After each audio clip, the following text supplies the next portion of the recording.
ప్రతి అక్షరం ప్రజల పక్షం. HR9 న్యూస్ టీవీకి స్వాగతం, సుస్వాగతం. సరే, టు సమ్ నేను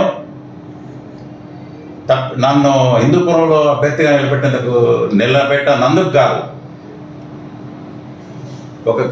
మీరు తొలగించినప్పుడు అమర్యాదకరంగా నాకు చెప్పకుండా ఒక వ్యక్తిని పిలిపించి నేను చెప్పకనే నువ్వు వెళ్ళిపో అని చెప్పడం.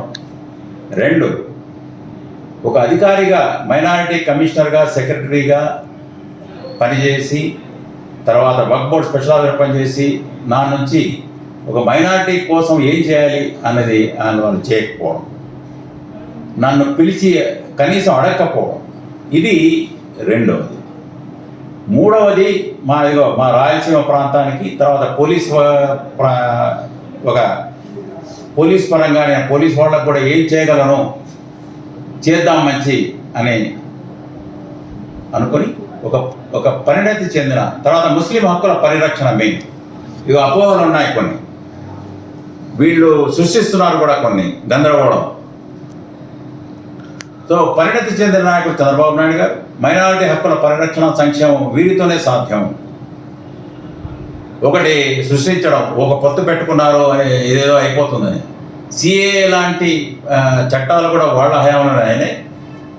మేము ఇదిగో మా ఫరూక్ అన్న లాంటి అనుభవజ్ఞులు మైనారిటీ హక్కుల పరిరక్షణ వాళ్ళ సంక్షేమం కోసం ఖచ్చితంగా పరిణతి చెందిన నాయకుడు ఉంటే ఇది సాధ్యం. మీరు దయచేసి మైనారిటీలను కోరుతున్నా, మంచి నిర్ణయం తీసుకోండి. ఇదిగో పరదాల చాటులు ఉండడం కాదు, మా పొత్తు లేదు అంటూనే ఏ విధంగా పొత్తులతో నడిపిస్తున్నారు, ఏ విధంగా అని ప్రజలు ఎవరు మైనారిటీ నమ్మే స్థితిలో లేరు. నేను కూడా ఐఎమ్ నాట్ కన్విన్స్డ్, ఎవరు కన్విన్స్డ్గా లేరు. అటువంటి నమ్మకం ఎవరికి లేదు.